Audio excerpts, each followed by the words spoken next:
Hello everyone, this is Professor MH. In today's lecture, we will discuss lecture number 5, MCOM Part 1 Semester 1 Direct Taxes Mandatory 2 as per NEP 2020.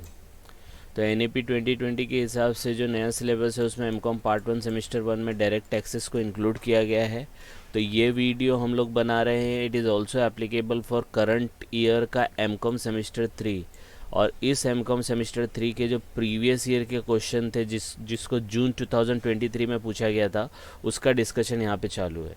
तो ये जो lecture series है इसके अंदर हम लोग discuss करेंगे MCOM सेमेस्टर 3 का जो पेपर है, क्योंकि MCOM पार्ट 1 सेमेस्टर 1 ये फर्स्ट टाइम आया है तो इसका कोई भी बोर्ड का क्वेश्चंस नहीं है। तो बोर्ड के जो यूनिवर्सिटी के क्वेश्चन है वो MCOM सेमेस्टर 3 के हैं और पोर्शन दोनों का सेम है। तो इसीलिए यहाँ पे जो डिस्कशन हो रहा है वो MCOM सेमेस्टर 3 जून 2023, फरवरी 2023, फिर जैन 2020 उसमें जो क्वेश्चन पूछे गए हैं वो यहाँ पे डिस्कस होने वाले हैं। And the same portion is applicable for upcoming for MCOM part 1 end semester 1 also mandatory 2। तो उसमें भी एप्लीकेबल होगा। तो दोनों का पोर्शन सेम है। तो जो भी वीडियो पार्ट 1 के लिए वो पार्ट 3 के लिए भी होगी और जो वीडियो पार्ट 3 की है वो पार्ट 1 के लिए भी एप्लीकेबल होगा। तो this is your 5th lecture. 4th lecture तक हम लोग ने देख लिया थे जितने भी इंपॉर्टेंट क्वेश्चन थे। Now the 5th lecture is determination of scope of total income. तो इसको भी हम लोग देखते हैं और इसको कैसे लॉजिकली सॉल्व करते हैं, लेट्स सी। तो सबसे पहले question is determine the scope of total income in respect of the following income if the assessee is, नाम नहीं दिया, एसएससी बोला है, is a resident and ordinarily resident ROR, resident but not ordinary resident RNOR। अब दो ही पूछा है और एक और आता है नॉन रेजिडेंट आता है, लेकिन उसका इन्फॉर्मेशन नहीं दिया, सिर्फ दो है। लेकिन आपको मैं बता दूं कि नॉन रेजिडेंट का भी कॉलम बना लेना, एग्ज़ाम में ऐसा पूछा जाएगा। देखो कन्फ्यूजन करने के लिए जून 2023 में दो ही पूछा है, आप लोग तीन ही कॉलम बनाना, ROR, RNOR और NR का, ठीक है। एक एक्स्ट्रा कॉलम बनेगा और कुछ नहीं है, ओके। फिर इसके बाद एक टेबल दिया है, 6 इनकम दिया है। आपको डिसाइड करना है कि कोई बंदा अगर ROR है तो इस इनकम पे वो टैक्सेबल होगा क्या, अगर RNOR है तो ये इनकम उसको टैक्सेबल होगी कि नहीं होगी, ये हम लोग को डिसाइड करना है। तो सबसे पहले हम लोग इसका फॉर्मेट ड्रॉ कर लेंगे। तो फॉर्मेट कुछ इस तरीके से दिया है। सबसे पहले पार्टी का नाम लिखना है। पार्टी का नाम है मिस्टर SSC, कुछ दिया नहीं है, प्रीवियस ईयर असेसमेंट ईयर, ये computation of gross total income, जो इन्फॉर्मेशन दिया होगा वही लिखना है। टोटल इनकम या ग्रॉस नहीं बोला है तो लिख दो कंप्यूटेशन ऑफ टोटल इनकम या स्कोप ऑफ टोटल इनकम, जो इन्फॉर्मेशन दिया होगा वो। फिर then you write the particular and here 3 column ROR, RNOR, NR। Clear है?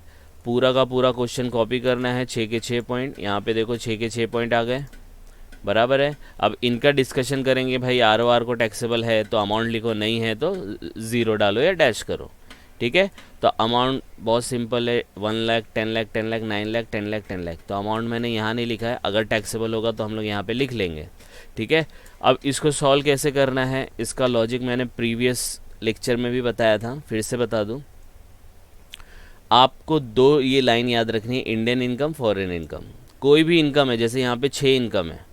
अब ये 6 इनकम में सबसे पहले डिसाइड करो कि वो इंडियन है कि फॉरेन है। अगर इंडियन है तो तीनों को टैक्सेबल होगा, अगर वो फॉरेन है तो इसको टैक्सेबल होगा, इसको नहीं होगा, इसको तभी होगा अगर वो control, manage, setup, operate from India होगा। एकदम सिंपल है। बस समझना क्या है कि इंडियन इनकम मतलब क्या होता है, फॉरेन इनकम मतलब क्या होता है। तो इंडियन इनकम का मतलब जो इनकम इंडिया से कमाई जाए, the income you earn from India या सोर्स फ्रॉम इंडिया, इंडिया से सोर्स हो। अब इसका लॉजिक क्या है, तो लॉजिक ये है कि इंडिया की जो इंडिया है पूरा जोग्राफिकली, इसमें बैठ के अगर आपने कुछ काम किया और आपको इनकम जनरेट हुआ, that is the Indian income. चाहे वो इनकम को आप इंडिया में रिसीव करो या बाहर करो या मत करो, वो इंडिया में इनकम रहेगी और वो टैक्सेबल रहेगी, चाहे आपका स्टेटस चाहे ROR हो, RNOR हो या NR हो, ठीक है। अब इसी इंडियन इनकम में मैं आपको एक चीज़ और इंक्लूड करा देता हूँ, फॉरेन इनकम। फॉरेन इनकम क्या है, बाहर की है, तो वो तो इंडियन इनकम बनेगी नहीं। लेकिन the moment you receive this foreign income, you earn income outside India, लेकिन you receive that income in India, India में रिसीव्ड कर लिया तो भी वो इंडियन इनकम बन जाएगी, याद रखना। फॉरेन की इनकम फॉरेन में कमाया तो वहीं रखो, अगर the moment you received in India it become Indian income, और जैसे ही वो इंडियन इनकम बनेगी टैक्सेबल टैक्सेबल टैक्सेबल। समझ में आया? Foreign income receive earn in outside India, received outside India, तो वो फॉरेन ही मानी जाएगी। फॉरेन इनकम इंडियन इनकम में कन्वर्ट हो जाएगी अगर वो इंडिया में रिसीव्ड हो जाती है, तो रिसीव्ड इन इंडिया तो ख़त्म हो जाता है, वो इंडियन इनकम बन जाएगी, तीनों को टैक्सेबल हो जाएगा। समझ में आया? तो फॉरेन इनकम तो इंडियन इनकम डिसाइड किया जो इंडिया से सोर्स या जनरेट हुई है। समझ में आ जाएगा कि business setup in India, from A business in Mumbai, from A business in Delhi, from salary earn in Chennai, ऐसा दिया रहेगा। तो इंडिया का नाम आया, taxable taxable taxable. Foreign income ये है, ठीक है। कुछ इंपॉर्टेंट पॉइंट है वो देख लेते हैं। सबसे पहला इंपॉर्टेंट पॉइंट क्या है, ये एक सेंटेंस आता है, पास्ट अनटैक्स प्रॉफिट। देखो ये पास्ट वर्ड है, पास्ट अनटैक्स हो टैक्सड हो जो भी हो, पास्ट में जो प्रॉफिट कमाया आउटसाइड इंडिया उसको ब्रॉड टू इंडिया रहेगा, लेके आए तो उसको रेमिटेंस बोलते हैं, वो टैक्सेबल नहीं होगा किसी को भी। तो तीनों में चौकड़ी आ जाएगी, तीनों में नॉट टैक्सेबल, ठीक है। पास्ट की जगह अगर करंट प्रॉफिट होता और ब्रॉड टू इंडिया होता तो वो रेमिटेंस नहीं होता, वो टैक्सेबल हो जाता, तीनों में टैक्सेबल हो जाता है, वो इंडियन इनकम मानी जाती। तो पास्ट में तो इसका एक केस होता है कि लोग बहुत जन देखो गल्फ़ कंट्री में जाते हैं, 10 साल 15 साल काम करते, पैसा जमा करते और फिर लेके आते हैं, तो that is a case of remittance, वो इंडिया में टैक्सेबल नहीं होगा। लेकिन रोज़ का हर साल का कमाया और हर साल इंडिया में भेज रहे हो तो वो टैक्सेबल हो जाएगा, ठीक है। तो इसलिए पास्ट प्रॉफिट याद रखने का, ये वर्ड पास्ट, ये रेमिटेंस हो जाएगा, नॉट टैक्सेबल। फिर जो अभी मैंने एक्सप्लेन किया वही दिया है, Indian income any income which earn from any source in India, India के सोर्स से कमाया, is taxable in India whether you receive in India, not receive और रिसीव्ड आउटसाइड इंडिया, वो इंडियन इनकम ही मानी जाएगी। और जैसे ही इंडियन इनकम मानी जाएगी वो टैक्सेबल टैक्सेबल टैक्सेबल हो जाएगी। और last one, any income which we earn from any source outside India is taxable in India only when, India में तभी टैक्सेबल है जब वो रिसीव्ड इन इंडिया है, एक्सेप्ट आरओआर। आरओआर को एक्सेप्ट क्यों किया है कि फॉरेन इनकम रहेगी तो इसको तो टैक्सेबल होती ही होती है बाय डिफ़ॉल्ट। तो ये जो बंदा रहेगा ना, तो इसके अंदर चाहे वो इंडियन कमाए या फॉरेन कमाए टैक्सेबल ही है, इसको इंडियन इनकम पे टैक्स है, फॉरेन पे तभी टैक्सेबल होगा। ये वर्ड याद रखने का, control manage setup operate from India, तो control manage setup operate from India आएगा तभी टैक्सेबल होगा, अदरवाइज नॉट टैक्सेबल, ठीक है। तो ये एक्सप्लेनेशन हो गया। अब क्वेश्चन की तरफ चलते हैं। अमाउंट हम लोग देख लेंगे, जो भी अमाउंट रहेगा। पहला देखते हैं, डिसाइड क्या करना है, इंडियन है कि फॉरेन है। हाँ, एक बार इंडियन है तीनों में, फॉरेन है तो इसको नहीं, इसको तभी जब कंट्रोल मैनेज सेटअप ऑपरेट होगा, राइट। पहला, interest from US government growth bonds received in USA but remitted to India. अब देखो सबसे पहले डिसाइड करो वो इंडियन है कि फॉरेन है, तो आई थिंक ये फॉरेन है क्योंकि बाहर की है, बराबर है। तो फॉरेन है तो इसको आ जाएगा, इसको तभी आ जाएगा जब वो कंट्रोल मैनेज सेटअप है, और इसको तो आता नहीं है, तो ये दोनों नहीं आएगा, तो एक में तो आ जाएगा, बराबर है। 1 लाख है अमाउंट, 1 लाख है उसका, तो ये। लेकिन देखो क्या दिया, बट रेमिटेड टू इंडिया। अब बोलेंगे सर देखो रेमिटेड यहाँ पे भी दिया है, नहीं, ये पास्ट बोला है, पास्ट वर्ड आया क्या, नहीं, ये करंट ईयर का है, करंट ईयर में ही रेमिट कर दिया, तो जैसे ही रेमिट कर दिया तो वो फॉरेन इनकम क्या बन जाएगी, इंडियन इनकम बन जाएगी। और जैसे ही इंडियन इनकम बन जाएगी, इसको तो टैक्सेबल था ही यहाँ से, तो इनको भी टैक्सेबल हो जाएगा, इनको भी टैक्सेबल हो जाएगा, तो इसलिए अमाउंट आ जाएगा 1 लाख 1 लाख 1 लाख।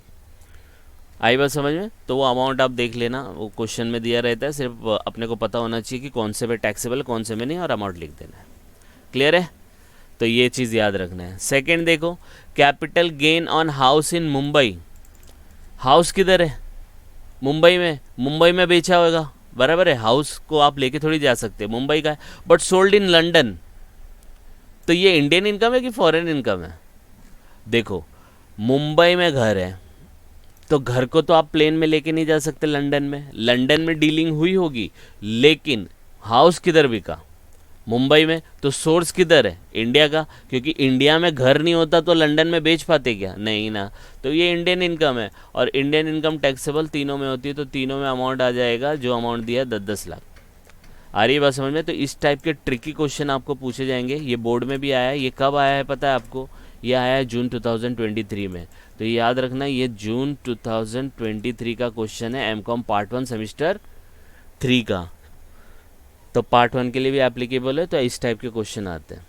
नेक्स्ट देखो, rent of villa in Paris received in California. दोनों इंडिया के बाहर है। तो इंडियन है कि फॉरेन है? फॉरेन है। फॉरेन किसको आता है? इसको आता है। इसको नहीं आएगा, इसको भी नहीं आएगा। क्यों? क्योंकि control manage setup operate from India नहीं दिया। तो एक को आएगा, तो एक में अमाउंट लिखने का, बाकी जगह डैश डैश मारने का। ठीक है, आई बात समझ में? इस तरीके से। नेक्स्ट देखो, agriculture income from coffee garden in Brazil received in Mumbai. देखो ब्राज़ील में है। ब्राज़ील किधर है? इंडिया के बाहर है। फॉरेन इनकम है। तो एक को आ जाएगा, इसको नहीं आता। इसको मैनेज कंट्रोल सेटअप ऑपरेट होगा इंडिया से, तब इसको टैक्सेबल होगा। बराबर है। तो देखो यहाँ पे तो ऐसा कुछ दिया नहीं है, तो ये एक को ही आएगा। लेकिन देखो क्या बोल दिया लास्ट में, रिसीव्ड इन मुंबई। मुंबई में रिसीव्ड कर लिया। तो मैंने बताया ना, फॉरेन इनकम अगर received in any income which we earn from any source outside India taxable in India only when it is received in India. तो इंडिया में टैक्सेबल हो जाएगी। आर को तो रहता है इसलिए एक्सेप्ट बताया। तो रिसीव्ड इन इंडिया, तो रिसीव्ड कर लिया ना, तो तीनों में अमाउंट आ जाएगा। आ रही है बात समझ में? तो 9 लाख 9 लाख 9 लाख करके आया। ठीक है। फिर देखो, salary from working in Kochi. Kochi India के अंदर है, राइट, साउथ में पड़ता है। Received in Kazakhstan. अब रिसीव्ड करो या मत करो, कोची है ना, कोची से सोर्स हो रहा है, तो ये इंडियन इनकम है। इंडियन इनकम तीनों को टैक्सेबल होता है, तो तीनों में अमाउंट आ जाएगा। ये आ रही है बात समझ में? फिर देखो, profit of the Australian branch of Indian business. Profit of Australian branch मतलब आपका बिजनेस किधर है? ऑस्ट्रेलिया में है। तो ये तो फॉरेन हो गई भाई। तो फॉरेन एक को आता है ना, पहले वाले को आएगा, इसको नहीं आएगा। इसको तभी होगा जब control manage setup operate from India होगा। तो देखो, ऑफ इंडियन बिजनेस, तो ब्रांच ऑस्ट्रेलिया में है, तो ब्रांच कैसे ऑपरेट होगी? यहाँ पे ये देखो चारों वर्ड मेंशन नहीं किया, लेकिन बोला है इंडियन बिजनेस है, तो इंडियन बिजनेस से ऑपरेट हो रहा है ना। तो ब्रांच ऑस्ट्रेलिया में है, प्रॉफिट वहाँ कमा रहा है, लेकिन ऑपरेट किधर से हो रहा है? इंडिया से हो रहा है ना। इसमें देखो ये वर्ड मेंशन नहीं किए गए, लेकिन आप इसको पढ़ेंगे तो समझ में आएगा कि प्रॉफिट हो रहा है outside India, but it is control manage setup operate from India हो रहा है। तो एक को तो आता है फॉरेन इनकम, इसको आ जाएगा अगर ये सब मेंशन है तो ये भी टैक्सेबल, इसको नहीं आता है। तो ये वाला आपका हो जाएगा पहले दो में और तीसरे में 0। इसको टोटल कर लेंगे, आ गया। इसका टोटल 50 लाख, इसका टोटल 40 लाख, इसका टोटल 30 लाख। आई बात समझ में? यस और नो? तो ये था क्वेश्चन नंबर 3A। अगर आप देखेंगे 8 मार्क के लिए जून 2023 में पूछा गया था, तो आप इसको गो थ्रू करो। ऐसे प्रीवियस 2020 में भी आया था, वो भी मैंने अपलोड कर दिया। फरवरी 2023 को जो आया था वो भी अपलोड कर दिया। ऐसे करके हम लोग सब धीरे धीरे अपलोड कर रहे हैं। आप लोग इसको गो थ्रू करो, कॉन्सेप्ट क्लियर करो। डाउट आता है तो कमेंट करके बता सकते हैं। ओके, तो प्लीज़ गो थ्रू इट। कुछ डाउट आएगा please comment, and please like and subscribe for more videos. Thank you.